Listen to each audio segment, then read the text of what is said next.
Good evening बच्चों। आज पढ़ेंगे प्रतिरक्षा तंत्र का दूसरा प्रकार। पहला हमने पढ़ा था जिसमें हमने देखा था क्या कि प्रतिरक्षा तंत्र कितने प्रकार के होते, तो उसमें हमने ये देखा था कि उपार्जित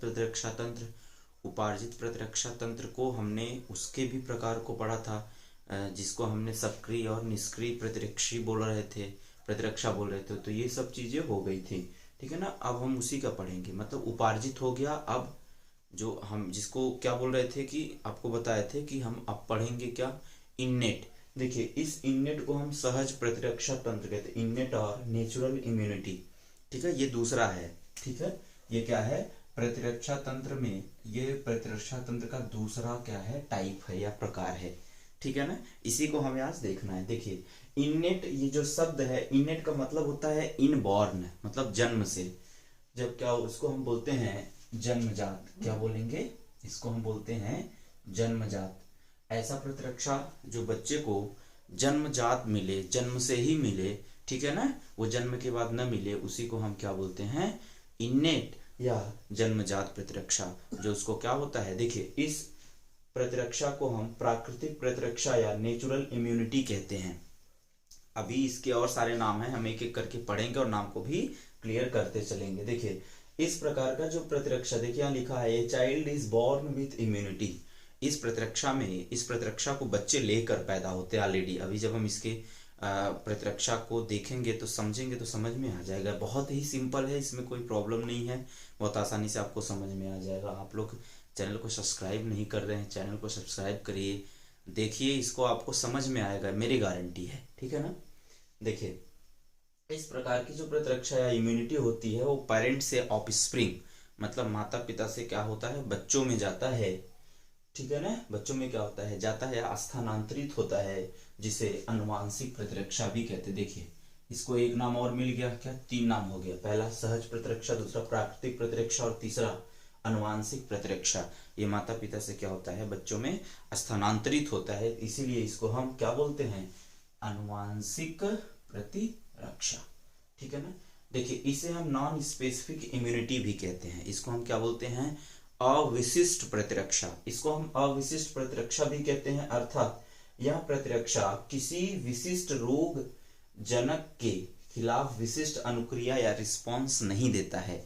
जैसे हमने उपार्जित में देखा था, तो उपार्जित में वो क्या कर रहे थे, जैसे हम टीका लगवा रहे थे, तो अब कोरोना का टीका अलग होता है, मतलब उसमें हर इम्यूनिटी के लिए हर तरह अलग अलग क्या होते हैं, हर रोग के लिए अलग अलग क्या होती थी, इम्यूनिटी होती है। लेकिन यहाँ पर ऐसा नहीं है, यहाँ पर ये क्या होते हैं, सामान्य रूप से होते हैं, ठीक है ना। यहाँ पर ऐसा नहीं है कि जो इनेट इम्यूनिटी पढ़ रहे हैं, यहाँ पर जैसे कि कोई भी चीज होगा, ये सामान्य, हमारे बॉडी में जितनी भी प्रतिक्रियाएं होंगी, सब में कोई भी डिजीज होता है, कोई भी रोग होता है, तो उनमें ये क्या होती है, अपनी समान प्रतिक्रिया देती हैं। ये इसलिए इसको हम अविशिष्ट कहते हैं, ये सामान्य होती हैं, ये किसी भी रोग के लिए स्पेसिफिक नहीं होती, जैसा कि उपार्जित था, ऐसा ये नहीं होता। तो ये समझ में आ गया कि इसको हम क्या बोल रहे हैं, विशिष्ट क्यों कह रहे हैं, क्योंकि ये सामान्य होते हैं, ये किसी भी रोग के लिए या रोग जनक के लिए स्पेसिफिक या विशिष्ट नहीं होते, ठीक है ना। चाहे जो रोग होगा ये सामान्य रूप से काम करेंगे।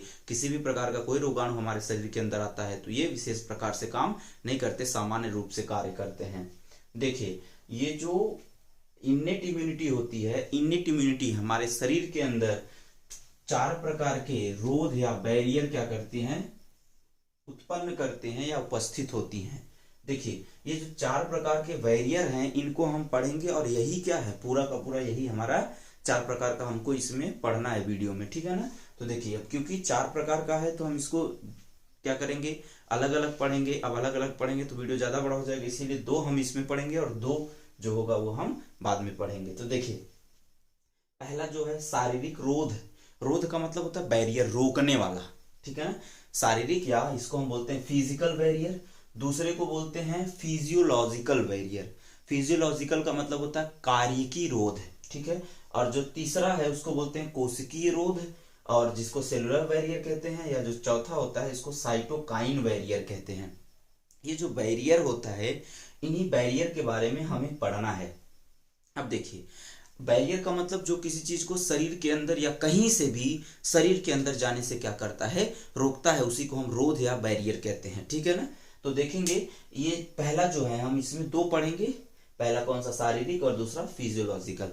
तो पहला देखते हैं शारीरिक, जिसको हम फिजिकल बैरियर कहते हैं। देखिए ये फिजिकल बैरियर, शारीरिक रोध क्या होता है, ये भी दो प्रकार के होते हैं। तो हम पढ़ेंगे पहला, एक को हम बोलते हैं त्वचा, स्किन, जो हमारी स्किन है इसको आप देख ही रहे हैं, और दूसरा श्लेष्म झिल्ली या म्यूकस मेम्ब्रेन, जो हमारे इंटरनल ऑर्गन के ऊपर क्या होता है, एक विशेष प्रकार का चिपचिपा द्रव स्रावित करता है, जिसे हम म्यूकस या श्लेष्म कहते हैं। भी इनके बारे में हम एक एक करके पढ़ते हैं। देखिए पहला देखेंगे, जो पहला है इसमें त्वचा। पहले में क्या होगा कि स्किन, ये हमारा फर्स्ट लाइन्स ऑफ डिफेंस होता है, जिसको हम प्रतिरक्षा की प्रथम पंक्ति भी कह सकते हैं। अब देखिए इसको प्रतिरक्षा की प्रथम पंक्ति इसलिए कहते हैं कि आपको त्वचा ये दिख रहा है, जो त्वचा का ऊपर का, इसको तो हम सामान्यतः स्किन कह देते हैं, लेकिन आज हम आपको इसका एक नाम और बताएंगे। इसका नाम होता है स्ट्रेटम कॉर्नियम। क्या नाम होता है, स्ट्रेटम कॉर्नियम। ये बहुत ही क्या होता है, टफ होता है, बहुत कड़ा होता है, बहुत टाइट होता है। ठीक है ना, जिसके कारण इनमें रोगजनक जो क्या होते हैं, रोग पैदा करने वाले वो कोई भी सूक्ष्म जीव हो शरीर के अंदर प्रवेश नहीं कर पाएंगे, जब तक हमारी स्किन कटती नहीं है। ठीक है ना, जब स्किन कटती है तो इनको क्या मिलता है, एक रास्ता मिल जाता है, स्किन कट एंड ओपन हो जाएगा। कटेगा तो या इंजरी हो गई, तो स्किन जब कट गया तो उनको क्या मिला, रास्ता मिल गया शरीर के अंदर जाने के लिए। इसीलिए जब घाव वगैरह लगता है तो दवाई से ठीक होता है, लेकिन उसमें पट्टी क्यों बांध देते हैं, पट्टी इसलिए बांधते हैं ताकि ये जो पैथोजन है, ये जो माइक्रो ऑर्गेनिज्म सूक्ष्म जीव है, वो हमारे शरीर के अंदर प्रवेश न कर पाए। क्लियर है, आगे देखें। ठीक है ना, दूसरा जो है, जो दूसरा है बी, श्लेष्म झिल्ली। देखिए श्लेष्म झिल्ली को हम उदाहरण के हिसाब से पढ़ेंगे तो आपको समझ में आ जाएगा। जैसे श्लेष्म झिल्ली हमारे जो रेस्पिरेटरी ट्रैक्ट होते हैं ना, पथ, ट्रैक्ट का मतलब होता है पथ, श्वसनीय पथ होता है, यूरिनोजेनिटल ट्रैक्ट या पथ होता है। ठीक है ना, जो जिसको बोलते हैं क्या, मूत्र मार्ग वाला जो पथ होता है उसमें। इसके बाद गैस्ट्रो इंटेस्टाइनल ट्रैक्ट जो पथ होता है उसमें। इन सभी के ऊपर, इन सभी, अंदर से हम बात कर रहे हैं, अंदर से इन सभी के ऊपर क्या होंगे, अंदर, जैसे ये क्या है, पथ है, तो इसके बीच वाली भाग, ठीक है ना, इसके बीच में जो अंदर वाला क्या होगा, इसका स्तर होगा, उसमें उपकला उतक, एपिथेलियम क्या होंगे, उतक पाए जाते हैं। उपकला उतक 9th के क्लास में आप पढ़ते हैं अच्छे से, ठीक है, उपकला उतक पढ़े भी होंगे। उपकला उतक जो होता है वो क्या होता है, इसी के क्या होते हैं, इसी का ये बना होता है, जो इसके अंदर वाला भाग होता है। अब ये जो उपकला होता है ये इसी से क्या होते हैं, घिरे होते हैं। कौन, जो ये यूरिनोजेनिटल ट्रैक है, गैस्ट्रोइंटेस्टाइनल ट्रैक है, रेस्पिरेटरी ट्रैक है, तो ये सब क्या होते हैं, उपकला के द्वारा घिरे होते हैं। और ये उपकला क्या करता है, इन उपकला में एक, ये उपकलाएं एक विशेष प्रकार की क्या करते हैं, मेम्ब्रेन का निर्माण करते हैं, जिससे हम श्लेष्म मेम्ब्रेन या श्लेष्म झिल्ली कहते हैं, श्लेष्मा झिल्ली कहते हैं। और ये श्लेष्मा झिल्ली जो होता है वो श्लेष्म, एक चिपचिपे क्या होते हैं, द्रव का निर्माण करती हैं, जिसे हम श्लेष्म कहते हैं। अब देखिए ये जो श्लेष्म होते हैं ना, ये श्लेष्म ऐसा होता है कि, क्योंकि जैसे आप चूहा पकड़ने वाली दवाई वो देखे ना, जो बॉक्स के जैसा आता है, उस पर अगर ग्लू रहता है, स्पेसिफिक टाइप का एक ग्लू होता है, जिसको चिपक जाने के बाद आप जितना चलने का प्रयास करेंगे उतना उसमें फंसते जाते हैं, चूहे को पकड़ने के लिए काम आता है। उसी तरह से जब हमारे इंटेस्टाइनल में, जैसे हम सपोज दैट माने हमारा क्या है कि जो क्या है, रेस्पिरेटरी ट्रैक है, इसमें क्या होते हैं, छोटे छोटे सीलिया पाए जाते हैं। सीलिया का मतलब होता है पच्छमाभ, छोटे छोटे, फ्लैजिला जानते हैं, ठीक है ना, कसाबिका उसी से छोटा होता है। ये पैरामीशियम में आपको अच्छे से दिखेगा। तो ये क्या होते हैं, जब हमारे शरीर के अंदर कोई भी क्या होता है, फाइन पार्टिकल, छोटे कण जाते हैं हवा के माध्यम से, जब हम सांस लेते हैं तो उसमें क्योंकि क्या होता है, म्यूकस मेम्ब्रेन पाई जाती है, वो म्यूकस मेम्ब्रेन उसको क्या कर लेगा, फंसा लेगा। और फंसा लेने के बाद जैसे आप कहीं भूसा वगैरह है या कहीं धूल वगैरह उड़ रहा है, तो हाँ आपको क्या होता है, कफ ज्यादा बनता है। तो ये जो सीलिया होती है ना, वो उल्टा मूवमेंट करते हैं। सांस अंदर जा रहा है तो सीलिया जो है वो उल्टा मूवमेंट करेगी, उल्टी साइड गति करेगी। तो ये जितना उसमें फंसा रहेगा, ट्रैप्ड रहेगा म्यूकस में, वो सीधा क्या होता है, बाहर निकाल दिया जाता है। ठीक है, तो क्या होता है, इस तरह से श्लेष्म झिल्ली जो होता है वो बैरियर का काम करती है। अब देखेंगे जो हमारा क्या है, दूसरा है। पहला बहुत सिंपल है, आपको बताया मैंने, बहुत सिंपल है, कोई दिक्कत नहीं होनी चाहिए, एक बार पढ़ेंगे तो। देखिए दूसरा है फिजियोलॉजिकल बैरियर। फिजियोलॉजिकल बैरियर जो हमारे शरीर के अंदर विभिन्न प्रकार के क्या है, कुछ लिक्विड्स होते हैं, कुछ फ्लूइड होते हैं, या कुछ अंग होते हैं जो क्या करते हैं, खुद क्या करते हैं, बैरियर का काम करते हैं। जैसे पहला है स्टमक। आपको पता होगा स्टमक से हाईली HCl क्या है, HCl हाइड्रोक्लोरिक अम्ल या हाइड्रोक्लोरिक एसिड बोलते हैं। ये हाईली एसिडिक होता है, बहुत ज्यादा अम्लीय होता है। ये इतना अम्लीय होता है 1.5 से लेकर के 2 इसका जो होता है pH, पावर ऑफ हाइड्रोजन।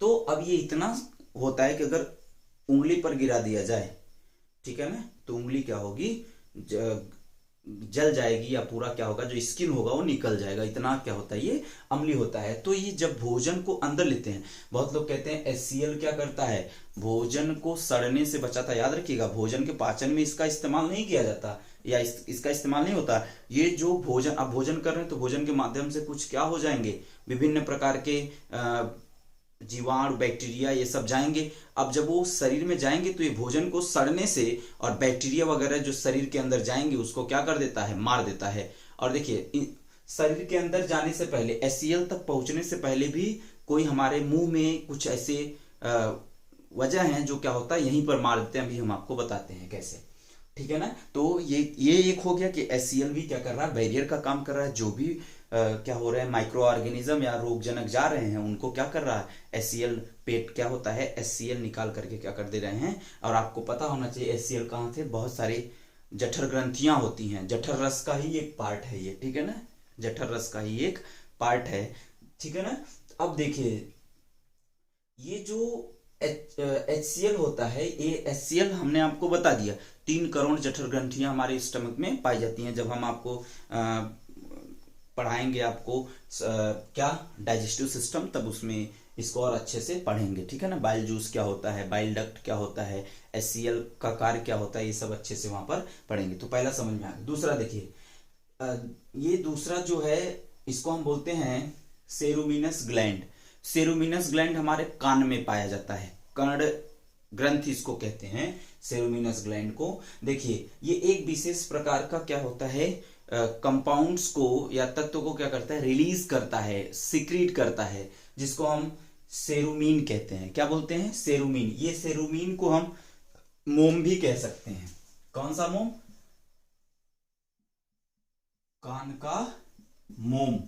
अब ये कान का मोम जो होता है हल्के क्या होते हैं, जिसको आप मैल समझ करके निकलवा देते हैं। ये गलती कभी मत करिएगा, नहीं तो बहरे हो जाएंगे, ठीक है ना। ये जो कान का मोम होता है, ये हमारे शरीर के अंदर, हमारे शरीर के अंदर किसी भी सूक्ष्म ऑर्गेनिज्म को, किसी भी रोगजनक को अंदर जाने से क्या करता है, रोकता है। तो जो क्या है, सेरुमीन, जो सेरुमिनस ग्लैंड से निकल रहा है, कान का मोम है, ये हमारे शरीर के अंदर या कान को डैमेज होने से और शरीर के अंदर किसी भी प्रकार के रोगाणुओं को जाने से क्या करता है, बचाता है। इसको कभी भी साफ नहीं करवाना चाहिए। वो जब देखिए हमारे शरीर में कुछ ऐसी चीजें हैं जो ऑटोमेटिक हो जाती हैं, जैसे कान में बहुत ज्यादा अगर हो जाएगा तो ऑटोमेटिक निकल आएगा, तो कान क्या होगा, अब वो खुजली होने लगती है अंदर ना, जिसको कहते हैं कलबलाने लगा। तो आपको ही नहीं कि ले करके बहुत लोगों को देखे माचिस का तीली लेके खलबला रहे हैं उसको, ठीक है ना, तो प्रॉब्लम क्रिएट कर देगा, ऐसा नहीं करना है। दूसरा है देखिए सीबेसियस ग्लैंड। देखिए ये जो सीबेसियस ग्लैंड, ये हमको, इसको हम बोलते हैं तेल ग्रंथियां। तेल ग्रंथियां कभी कभी देखेंगे तो इसमें क्या होता है कि चिपचिपा चिपचिपा सा निकल, देखो अभी भी निकल रहा है, ठीक है ना। तो ये क्या होते हैं, ये तेल ग्रंथियां होती हैं। तेल, ये जो सीबेसियस ग्लैंड है, सीबेसियस ग्लैंड सीबम नामक एक क्या होता है पदार्थ का क्या करती है, श्रावण करती है। ये पदार्थ क्या हो सकते हैं, चिपचिपे होते हैं ना, जो नाक से, या कभी नाक को ऐसे दबाइए तो क्या होता है, व्हाइट व्हाइट कलर का निकलता है। और ये लगभग क्या होते हैं, ज्यादातर फेस पे ज्यादा होता है, लेकिन और जगह क्या होते हैं, थोड़े से कम होते हैं, लेकिन होता पूरी स्किन पर है, ठीक है ना। ये क्या करते हैं, ये जो सीबम है, ये सीबम का निर्माण करती हैं सीबेसियस ग्लैंड, जिसको हम तैली ग्रंथियां या तेल ग्रंथियां कहते हैं, जिसमें लैक्टिक एसिड व विशेष प्रकार के भी और अन्य प्रकार के भी एसिड या अम्ल क्या होते हैं, पाए जाते हैं, जो त्वचा के पीएच को क्या करते हैं, 3 से 4 के बीच में क्या करते हैं, मेंटेन करते हैं, या क्या करते हैं, रखते हैं, ठीक है ना। तो ये भी समझ में आ गया।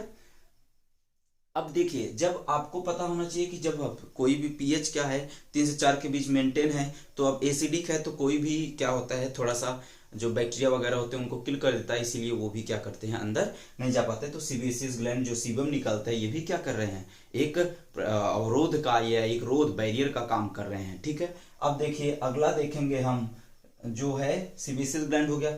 टीयर्स या ओरल कैविटी, टीयर्स आंसू जो होता है वो, या क्या होता है कि ओरल कैविटी में जो सलाइवा जो लार निकलता है, याद रखिएगा टीयर्स आंसू में कभी भी कोई भी चीज आप देखते हैं जब आंखों में जाता है, कोई भी चीज या कोई छोटा सा बाल भी चला जाए या छोटे से कोई दाने भी चले जाएं, धूलकण चले जाएं, तो आंखों से तुरंत आंसू आ जाता है।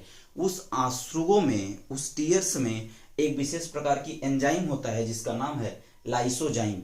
ये एंजाइम एंटीबैक्टीरियल होता है। क्या होता है, एंटीबैक्टीरियल होता है। ये जीवाणु के झिल्ली को क्या कर देता है, तोड़ देता है। जैसे किसी के ऊपर, किसी भी कोई भी जीव है उसके ऊपर nitric acid, concentrated nitric acid या सल्फ्यूरिक एसिड गिरा दीजिए तो पूरी हड्डी दिखने लगेगी ना।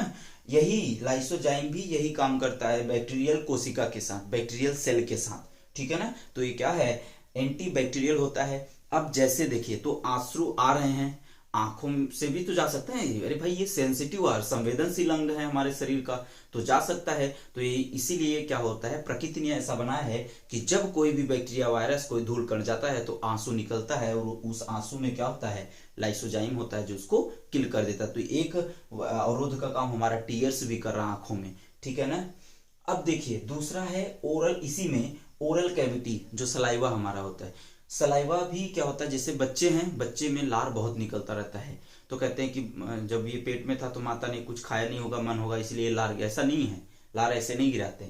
वो क्या होता है कि जब बच्चा क्या करता है, कोई भी चीज, बच्चे का आदत है कोई भी चीज वो मुंह में उठाकर डाल लेता है। अब मुंह में उठा रहा है तो कहीं जमीन पे गिरा है, कहीं कहीं गिरा है, मुंह में उठाएगा तो उसके साथ बैक्टीरिया वगैरह भी जाएंगे। तो लार इतना इसलिए निकलता है ताकि ताकि उसमें जितना ज्यादा लार निकलेगा उतना ज्यादा लाइसोजाइम एंजाइम निकलेंगे और वो बैक्टीरिया को क्या कर देंगे, किल कर देंगे। देखिए बाइल, जिसको हम पित्त कहते हैं, पित्त रस आप जानते हैं, ठीक है ना, ये लीवर से सिक्रीट होता है, लेकिन पित्ताशय में जाकर के क्या हो जाता है, होल्ड हो जाता है। ठीक है ना, यह भी क्या होता है, माइक्रो ऑर्गेनिज्म को नष्ट कर देता है। ठीक है। अब देखिए वेजाइनल फ्लूइड एक होता है यूनितरल, ये क्या होता है, मादा का एक सेक्सुअल ऑर्गन होता है जिसको हम क्या बोलते हैं, जनन अंग कहते हैं। ठीक है ना, ये जो जनन अंग होता है इसमें एक विशेष प्रकार की बैक्टीरिया, वेजाइना में या योनि में एक विशेष प्रकार की बैक्टीरिया, गुड बैक्टीरिया होता है, यह हानि नहीं पहुंचाता, जिसका नाम है लैक्टोबैसिलस एसिडोफिलस। लैक्टोबैसिलस एसिडोफिलस, इसकी उपस्थिति के कारण और जो रोगजनक होते हैं, अब क्योंकि योनि भी क्या है, जो वेजाइना है ये भी एक सेंसिटिव पार्ट है, ये भी एक सॉफ्ट पार्ट है, और यहाँ से बॉडी के अंदर, फीमेल बॉडी के अंदर कोई भी माइक्रो ऑर्गेनिज्म, कोई भी सूक्ष्म जीव, कोई भी जीवाणु जा सकते हैं। तो उनको रोकने के लिए लैक्टोबैसिलस क्या होता है, एसिडोफिलस एक विशेष प्रकार का एसिड का स्रावण करता है, जिससे इसमें क्या होता है, थोड़ी सी बदबू होती है, थोड़ा सा स्मेल होता है, जिस कारण और कोई बाहर से कोई भी जो सूक्ष्म जीव होते हैं वो आक्रमण या ग्रोथ नहीं करने पाते, और ये भी क्या करते हैं, जिसको हम वेजाइनल फ्लूइड कहते हैं, ये भी बैरियर का कार्य करते हैं। देखिए और लास्ट है इसमें सेमिनल फ्लूइड, जिसको हम बोलते हैं क्या, वीर्य तरल। ठीक है ना, ये जो सेमिनल फ्लूइड होता है, ये सेमिनल फ्लूइड में, ये वीर्य तरल है, सेमिनल फ्लूइड में स्पर्मीन और जिंक भी क्या होते हैं, स्पर्मीन और जिंक पाए जाते हैं, जो माइक्रो ऑर्गेनिज्म के ग्रोथ को क्या करते हैं, रोकते हैं। तो इसमें हमने दो को देख लिया, हमारा शारीरिक रोध और फिजियोलॉजिकल बैरियर, मतलब फिजिकल बैरियर और फिजियोलॉजिकल बैरियर क्लियर हो गया। अब हमको पढ़ना है कोशिकीय रोध और साइटोकाइन बैरियर। ठीक है, wish you all the best, thank you.